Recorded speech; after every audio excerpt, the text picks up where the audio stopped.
এই এখন যে অ্যামেন্ডমেন্টটা আছে পুরোপুরি যদি এই অ্যামেন্ডমেন্টটাই থাকে তাহলে বিচার বিভাগ স্বাধীনতার যে সুফল সেটা তারা রক্ষা করতে পারবে না।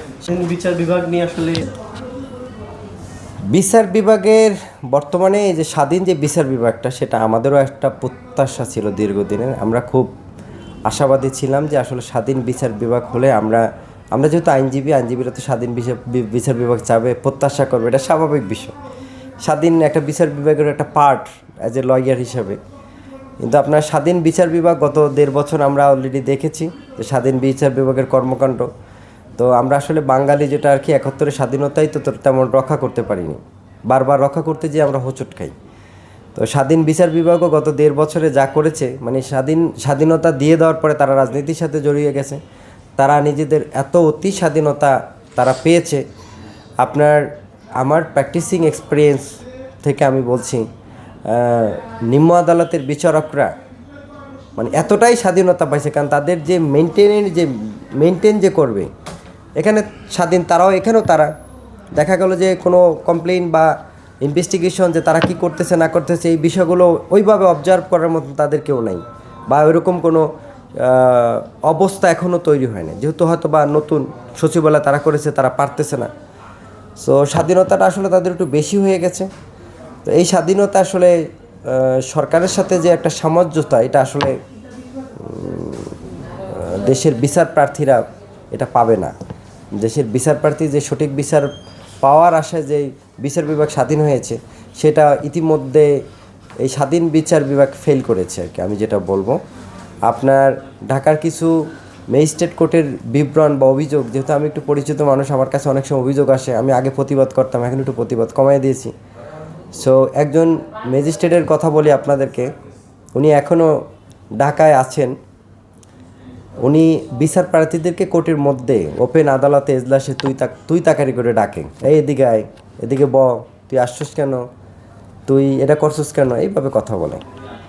তো যদি কোনো ইনভেস্টিগেশন বা কেউ যদি আমার সাথে চ্যালেঞ্জ দেয়, আমি তাকে বলতে পারবো আসলে সে কে, কারণ এভাবে বলাটা ঠিক হবে না, যেহেতু বিচার বিভাগ আমাদের জায়গা।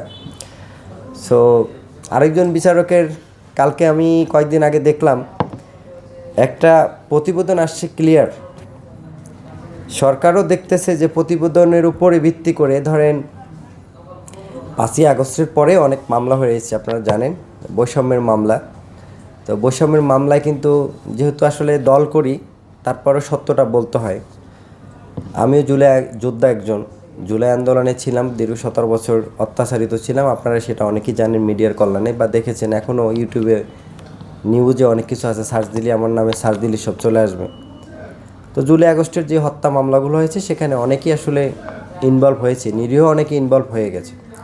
সরকার পক্ষ থেকে যেটা বলা হচ্ছে যে যারা এই ঘটনার সাথে ইনভলভ না, তাদেরকে অ্যারেস্ট বা হয়রানি না করানোর জন্য পুলিশ, আগের 5ই আগস্টের পুলিশ কিছুটা চেঞ্জ হলো। পুলিশ কি করতেছে, আপনার যেখান দিয়ে একটা তদবির পাচ্ছে, পয়সা পাচ্ছে, সেখানে যাই আপনার তাদের মানুষজনকে হয়রানি করার জন্য হামলা দিচ্ছে। কিন্তু যারা মেইন স্ট্রিম লেভেলের দাগি অপরাধী, তারা কিন্তু এখনও ধরাছোঁয়ার বাহিরে, এখন পর্যন্ত ধরাছোঁয়ার বাহিরে। সো এই 5ই আগস্টের এই ঘটনার মামলায় দেখা গেল যে কোনো একভাবে পুলিশ একজনকে অ্যারেস্ট করলো, কিন্তু ওই যে আপনার তদবির বা শত্রুতাবশত এই মামলাগুলো অনেকের সাথে অনেকের শত্রুতার কারণে অনেকের নাম চলে আসছে। তো কারো নামে একটা মামলা হয়ে গেল, আমরা অনেক মামলা করেছি, দেখা গেল যে আপনার এই মামলা আসলে ব্যক্তিটার যিনি আসামি তার কোনো রাজনৈতিক পদপদবি নেই, একটা ভুয়া পদপদবি তাকে দিয়ে দেওয়া হয়েছে। ওই ভুয়া পদপদবিটার কারণে ওই নিরীহ মানুষটা একবার জেলে ঢুকে গেলে বিভিন্ন কারণে, আর তাকে তো যেহেতু এজাহার এফআইআরে পদপদবি বা ফরওয়ার্ডিংয়ে পদপদবি চলে আসছে, তাকে আপনি চাইলেও তার পদপদবি নিয়ে এটা প্রমাণ করা সো ডিফিকাল্ট। এই প্রমাণ করতে করতে লেগে যায় 1 বছর।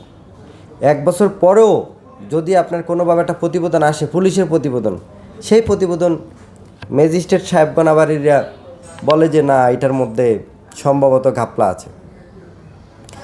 সো সরকার চাচ্ছে যে মানুষদেরকে হয়রানি করতে না, তারা আবার ঘাবলা খুঁজে, তারা বিভিন্নভাবে যাচাই বাছাইয়ের নামে মানুষদেরকে ভিতরে রাখে, নিরীহ মানুষকে। এরকম একটা তথ্য আমার কাছে আছে, আমি আপনাদেরকে দিব, একটা মামলা আছে, সব কিছু আপনাদেরকে দিব, আপনারা একটা প্রতিবেদন বা রিপোর্ট করতে পারবেন। সো আসলে এরকম বিচার বিভাগের মধ্যে তাদেরকে বেশি স্বাধীনতা দিয়ে দেওয়ার কারণে তারা অ্যাকচুয়ালি দেশের মানুষের যে স্বাধীনতা যা সঠিক বিচার সেটা আসলে করতে ব্যর্থ হচ্ছেন।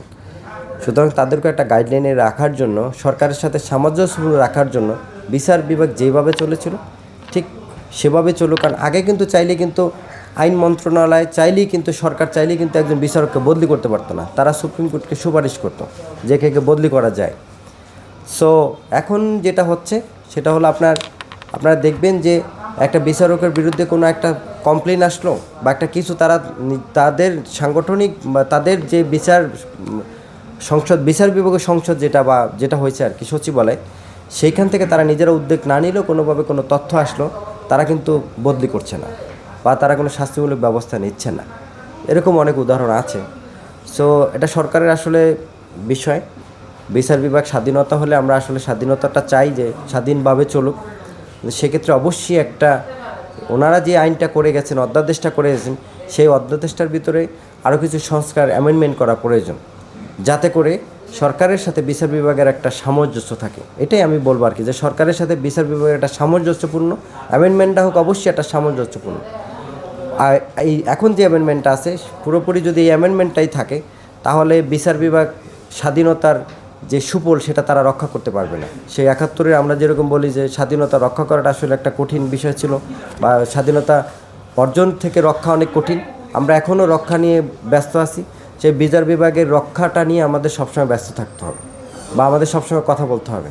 তো আমরা সারাক্ষণ বিচার বিভাগ নিয়ে যদি কথা বলি, তাহলে বিচারকরা বিচার করতে পারবে না। বিচারকদের নিয়ে কথাও বলতে হবে না, এরকম পর্যায়ে বিচার বিভাগটা নিয়ে যেতে হবে।